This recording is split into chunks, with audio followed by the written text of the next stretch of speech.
दोस्तों आपका इजी अध्ययन चैनल पर।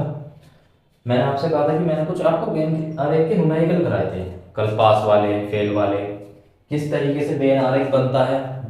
ठीक है, किस तरीके से पास वाला वेन आरेख बनता है, मतलब आपका जो है वेन डायग्राम बनता है पास वाला, किस तरीके से फेल वाला वेन डायग्राम बनता है। और सबसे पहले वीडियो जो आपकी वेन आरेख की आई थी उसमें मैंने आपको बताया था कि एक ही डायग्राम से, मतलब अगर आपको एक ही दे रखा है उससे दोनों ही आप बोथ, मतलब कि आप फेल का डायग्राम भी बना सकते हो, आप फेल का डायग्राम भी बना सकते हैं और पास का डायग्राम भी बना सकते हैं। बस एक ही उससे क्वेश्चन में किसी भी क्वेश्चन को लेके आप दोनों डायग्राम बना सकते हैं, फेल का भी पास का भी। आज मैं आपको वही बताऊंगा, फेल और पास का डायग्राम बनाना, जो मैंने पहले भी आपको बता रखा है।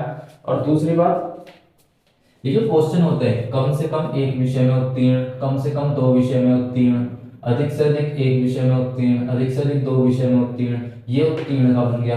और ऐसे ही अनुत्तीर्ण वाले में पूछ जाते हैं 4 क्वेश्चन, टोटल मिला के आपके कितने बनते हैं, 8 क्वेश्चन बन जाते हैं इस तरीके से।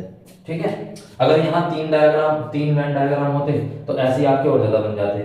ठीक है, अभी हम थोड़ा वेन डायग्राम की बात कर रहे हैं। ठीक है, तो हम एक ही क्वेश्चन से समझेंगे, उसके सारे डायग्राम बनाएंगे, पास वाला डायग्राम भी उसी क्वेश्चन का बनाएंगे, उसी क्वेश्चन का फेल वाला डायग्राम भी बनाएंगे। और हम इन क्वेश्चनों को सोल्व करेंगे जो पूछे जाते हैं बहुत ज्यादा, बच्चे परेशान हो जाते हैं इसमें, कंफ्यूज होते हैं, पर अब कंफ्यूजन नहीं रहेगी। ठीक है, चलिए हम क्वेश्चन शुरू करते हैं। कहता है किसी परीक्षा में 48% छात्र अंग्रेजी में, 62% हिंदी में उत्तीर्ण है। दोनों आपके उत्तीर्ण का दिया है, मतलब पास का दिया है। और यहाँ भी आपको देखना है कि दोनों का जो भी होगा, दोनों वाला भविष्य में जो भी आपका पास वाला दे रखा होगा, फेल वाला दे रखा होगा, वही वाला डायग्राम आप बनाएंगे। तो इसमें क्या दे रखा है, 20% छात्र दोनों विषयों में उत्तीर्ण, तो ये भी पास का है। तो आपको जो है पास वाला डायग्राम यहाँ पे बनाना है। ठीक है, तो हम पास वाला डायग्राम बनाते हैं। तो क्या कह रहा है, ये कहना है किसी परीक्षा में 48 छात्र अंग्रेजी में पास थे। तो हमने पहले तो वेन आरेख बनाया, एक वेन आरेख ये, एक इसको काटता हुआ, प्रतिच्छेदित करता हुआ, इंटरसेक्ट करता हुआ, एक आपने एक लगा लिया। ठीक है, अब हम देखते हैं किसी परीक्षा में 48% छात्र अंग्रेजी में, ये हमने इंग्लिश का ले लिया। ओके, और ये 48%। और दूसरी बात, ये पास डायग्राम है क्योंकि पास की हैं तीनों के तीनों, पास वाला डायग्राम बना रहे हैं, उत्तीर्ण वाला डायग्राम। ठीक है, इंग्लिश में आपके 48% छात्र पास है, 48% हमने यहाँ पे लिख दिया। ठीक है, और आपका जो है हिंदी में 62% छात्र, हिंदी लिखा H, इसमें 62% छात्र पास है। ठीक है, हिंदी में 62% छात्र पास है। और दोनों में पास भी दे रखा, कितना दे रखा है, 20% पास आपका दोनों में दे रखा है। ठीक है, अब आप यहां से केवल इंग्लिश में पास और केवल हिंदी में पास निकाल सकते हैं। कैसे निकालेंगे, केवल इंग्लिश में पास क्या होंगे, अगर मैं टोटल 48 में से 20 जो कि बोथ में पास है उनको घटा दूं, तो आपका क्या बनेगा, 48 माइनस 20, 28। ये आया आपका केवल इंग्लिश में पास। और अगर यहाँ पर जो हिंदी में पास है 62%, इसमें से अगर ये बोथ पास को घटा दूं, 62 माइनस 20 इक्वल्स टू 42, ये आपका क्या आया, ये आपका आया केवल हिंदी में पास। ठीक है, ये आ गया। तो अब यहां से हम सब कुछ निकाल सकते हैं। ठीक है, और आपको मैंने बताया था कि अगर मैं इनको टोटल पास कर दूं, कितना आया आपका, अब हम इसी के डायग्राम से, सिर्फ पास पास वाला पूछा है, इसी से हमने पास डायग्राम बनाया। अब हम इसी से ही, इसी क्वेश्चन का ही फेल डायग्राम बनाते हैं। किसी भी क्वेश्चन में आप दोनों डायग्राम बना सकते हैं, किसी भी क्वेश्चन में। ठीक है, तो यहाँ भी 2 डायग्राम बनाएंगे। पहले हम देखते हैं टोटल पास की वैल्यू क्या हुई, टोटल पास की वैल्यू तीनों जोड़ देंगे, 28 प्लस 20 प्लस 42, जोड़ दिया। जोड़ के क्या आएगा आपका, 8 2 10, 0 हासिल 1, 3 2 5 और 4 9, 90%। ठीक है, आपका 90% उत्तर आया। ठीक है, तो आपका, मैंने आपको बताया था अगर मैं इसकी वैल्यू 100 में से घटा दूंगा तो बोथ फेल की वैल्यू आएगी, बोथ फेल, दोनों सब्जेक्टों में जो फेल होंगे, क्योंकि इसके अंदर 5 कंपोनेंट है, मैंने आपको बताया था, और टोटल 6 कंपोनेंट होते हैं, जो कि कौन सा बचेगा, बोथ फेल का। पास वाले डायग्राम में बहुत फेल का कंपोनेंट बचता है और फेल वाले डायग्राम में बहुत पास का कंपोनेंट बचता है। तो बहुत फेल की वैल्यू क्या होगी 100% माइनस 90%।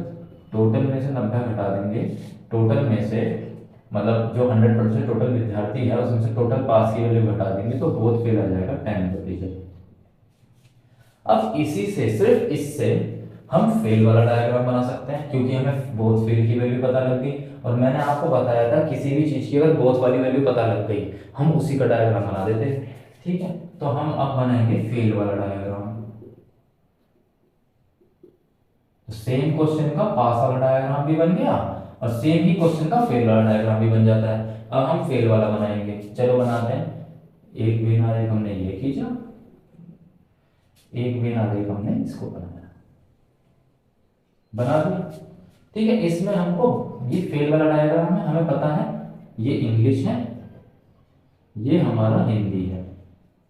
ठीक है, इसमें हमें किसकी वैल्यू पता है, इसमें हमें 10% जो है ये बोथ वाले की वैल्यू पता है। बोथ में फेल मतलब इंग्लिश हिंदी दोनों में जो विद्यार्थी फेल हुए हैं उनका 10% वैल्यू है, हमको पता है। ठीक है, और हमने पहले भी कर रखा है ये जो 28 है ये क्या क्या डिनोट करता है, ये दो चीजें डिनोट करता है। ये भी बता रहा है ये केवल 28% जो है इंग्लिश में पास है और साथ ही साथ ये भी बता रहा है ये ही 28% केवल हिंदी में फेल है। तो हिंदी में फेल ये 28 आपका आ जाएगा यहाँ, केवल हिंदी में फेल।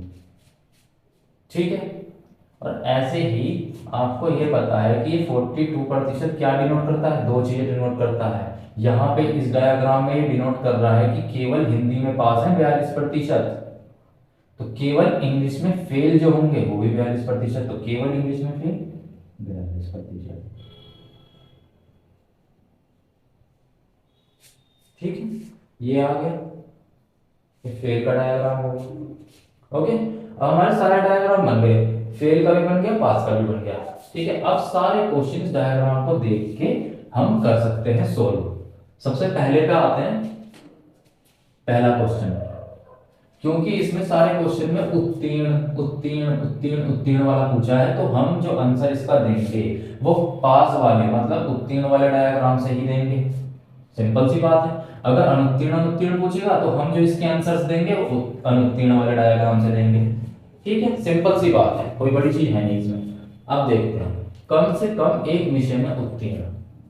कम से कम एक विषय में उत्तीर्ण का क्या मतलब हुआ कि कम से कम तो एक होना चाहिए, अधिक से अधिक कितना भी हो जाए। इसके अंदर क्या आएगा, कम से कम एक में उत्तीर्ण का क्या अर्थ है कि एक वाला तो रहेगा ही प्लस दो वाला भी हो सकता है, एक से कम नहीं होना चाहिए। कम से कम एक में उत्तीर्ण का मतलब वह है जो उत्तीर्ण है वो एक तो हो सकता है और एक से ज्यादा भी हो सकता है, लेकिन एक से कम नहीं होना चाहिए। तो इसमें एक में पास भी आ जाएगा और दो में पास भी आ जाएगा। तो उनकी संख्या कितनी है उत्तीर्ण वाले में से, देखो एक में पास कितने 28 प्लस 42, क्योंकि ये केवल केवल डिनोट कर रहे हैं तो ये एक में पास वाले व्यक्ति हैं 28% प्लस 42%। ये पहले वाले का बता रहा हूं मैं, कम से कम एक विषय में उत्तीर्ण पहले वाले का। ठीक है, और इसमें दोनों भी आ सकते हैं क्योंकि अधिक से अधिक की तो कितनी हो जाए लेकिन कम से कम एक होना चाहिए, तो 20 में जुड़ेगा क्योंकि ये दोनों दो विषयों को डिनोट कर रहा है। तो ये वैल्यू आपकी आ गई कितनी, 8 तो 10 28 42 कितने होते हैं 70 और 20 90 90%। ये तो पहला हो गया। अब सेकंड देखते हैं, कहता है कम से कम दो विषयों में उत्तीर्ण। इस बात का क्या मतलब हुआ कि कम से कम भाई दो विषय में उत्तीर्ण होना चाहिए, कि ज्यादा से ज्यादा तो कितना भी हो जाए लेकिन कम से कम दो होना चाहिए। दो से कम वाले नहीं लेने आपको, दो होना चाहिए, दो से ज्यादा, और दो से ज्यादा तो यहाँ है ही नहीं, सब्जेक्ट दो ही है बस। ठीक है, तो दो वाले कितने हैं पास वाले में, सिर्फ 20% है, दो से कम वाले नहीं लेने, मतलब ये 28 और 42 जो एक एक को डिनोट करते हैं ये नहीं लेने।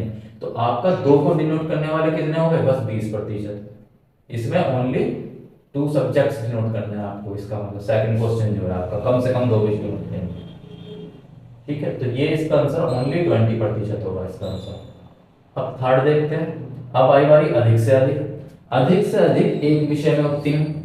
ठीक है, मतलब अधिक से अधिक, उससे ज्यादा नहीं होने चाहिए, अधिक से अधिक एक विषय होना चाहिए, उससे कम चले जाएंगे। ठीक है, और एक विषय से कम तो कुछ भी नहीं होता, और एक विषय से ऊपर आप दो वाला ले नहीं सकते, तो सिर्फ एक विषय वाला लेंगे आप, समझिए बात को। अधिक से अधिक एक विषय में उत्तीर्ण का क्या मतलब हुआ कि एक विषय से ज्यादा तो नहीं होने चाहिए, एक विषय से कम चल जाएंगे, एक विषय से कम तो कुछ होता ही नहीं है, तो इसमें ओनली क्या हम सम्मिलित होंगे, क्या इंक्लूड होंगे, ओनली एक विषय वाले सम्मिलित होंगे, दो वाले विषय के वाले सम्मिलित नहीं होंगे।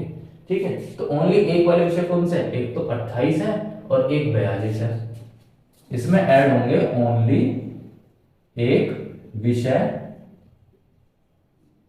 वाले विद्यार्थी, स्टूडेंट,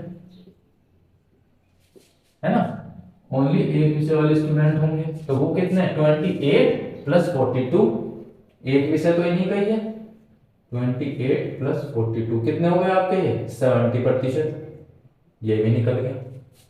अब हम फोर्थ देखते हैं। फोर्थ में क्या कह रहा है, अधिक से अधिक दो विषय में उत्तीर्ण, मतलब दो से ज्यादा नहीं होने चाहिए, अधिक से अधिक दो ही हो सकते हैं, दो से कम चल जाएंगे, तो इसका मतलब दो वाला भी लेना है और दो से कम भी चल जाएंगे, तो आप एक वाले भी ले सकते हैं, तो तीनों का योग हो गया, इसमें हो गया आपका दो तो रहेंगे ही रहेंगे, प्लस आप उससे कम वाला भी ले सकते हैं, अधिक से अधिक दो विषयों में उत्तीर्ण वाला जो है, तो इसमें क्या हो गया, दो वाला कौन सा है 20, प्लस एक विषय वाला कौन सा हो गया 28 प्लस 42, 28 प्लस 42 कितना हो गया जोड़ के 90%। चारों क्वेश्चन निकल गए उत्तीर्ण वाले के। ठीक है, अब जो है हम किसका निकालेंगे, अनुत्तीर्ण वाले का निकालते हैं, फेल वाला। फर्स्ट क्वेश्चन देखो क्या कहा, कम से कम एक विषय में अनुत्तीर्ण, तो अब हम जो क्वेश्चन के आंसर देंगे वो फेल वाले डायग्राम से देंगे। ठीक है, तो कम से कम एक विषय में उत्तीर्ण, कम से कम एक विषय में तो उत्तीर्ण होना ही चाहिए, अधिक से अधिक कितने में ही हो जाए, एक से कम नहीं चलेगा। ठीक है, एक या एक से अधिक, तो क्या आप एक वाला भी इसमें जोड़ेंगे जो एक में फेल है, प्लस वो भी जोड़ेंगे जो दो सब्जेक्टों में फेल है। ठीक है, ये सब्जेक्ट डिनोट कर रहा हूं मैं यहाँ पे, जो मैं लिख रहा हूँ सब्जेक्ट है, 1 प्लस 2 मतलब एक सब्जेक्ट में भी वाले भी जुड़ेंगे, दो सब्जेक्ट वाले भी, तो एक सब्जेक्ट वाला कितना है 42 प्लस 28, 42 प्लस 28, और आपका दो सब्जेक्ट वाला कौन सा है 10, क्योंकि दो सब्जेक्ट वाला भी जुड़ेगा, तो ये कितना हो गया आपका 42 28 तो 70 हो, 70 10 80, 80% आपका ये हो गया। ठीक है, ये कह रहा है कम से कम दो विषय में उत्तीर्ण, मतलब कम से कम दो होने चाहिए, दो से ज्यादा भी चल जाएंगे लेकिन दो से कम नहीं चलेंगे। ठीक है, तो दो से कम चलने को मना कर लिया इसने, दो से कम नहीं चलेंगे, दो चलेंगे या दो से ज्यादा चल सकते हैं, लेकिन दो से ज्यादा तो है ही नहीं, बस दो है, और दो से कम को मना कर दिया, मतलब एक को तो ना तो 42 लिया जाएगा ना 28 लिया जाएगा, सिर्फ 10 ही रह जाएगा। ठीक है, तो ओनली इसमें सेकंड वाले में सिर्फ कहने का मतलब यह है कि ओनली दो सब्जेक्ट वाला, जो दो सब्जेक्ट में फेल है ओनली उन्हीं ही ले सकते हैं, तो वो उनकी संख्या क्या है 10% सिर्फ। ठीक है, थर्ड क्वेश्चन पे आते हैं, बहुत आसानी से समझा रहा हूं मैं आपको, समझ में आना चाहिए, कोई दिक्कत वाली बात नहीं है। अधिक से अधिक एक विषय में अनुत्तीर्ण, मतलब एक विषय से अधिक विषय में उत्तीर्ण नहीं होना चाहिए, है ना, मतलब जो एक विषय है उससे ज्यादा से ज्यादा तो एक में ही अनुत्तीर्ण हो सकते हो, एक से कम वाले चल जाएंगे, एक से कम वाले अनुत्तीर्ण तो कुछ होता ही नहीं है क्योंकि सब्जेक्ट ही खत्म हो जाएंगे सिर्फ, तो इसमें सिर्फ आपके एक से ऊपर वालों को मना कर दिया, मतलब जो दो में है उनको तो मना कर दिया, मतलब 10% इसको तो मना कर दिया, जो दो में उत्तीर्ण है अनुत्तीर्ण है। ठीक है, सिर्फ एक में जो अनुत्तीर्ण है, एक विषय में जो अनुत्तीर्ण है उसको लेंगे, तो इसमें एक विषय में अनुत्तीर्ण वाला लेंगे, तो वो कौन कौन से एक विषय में अनुत्तीर्ण वाले 42 है और एक 28 है, 42 प्लस 28 कितना हो गया 70%। अब फोर्थ पे आ जाओ, पूछा है अधिक से अधिक दो विषय में उत्तीर्ण, मतलब दो विषय में उत्तीर्ण, अधिक से अधिक मतलब अनुत्तीर्ण, मतलब दो विषय तो आपके चल जाएंगे, उससे ऊपर नहीं होने चाहिए, नीचे वाले चल जाएंगे, पर अधिक से अधिक दो, अधिक से अधिक दो का मतलब दो से ऊपर नहीं चलेंगे, दो वाला चल जाएगा और दो से कम वाला चल जाएगा, तो दो वाला चलेगा।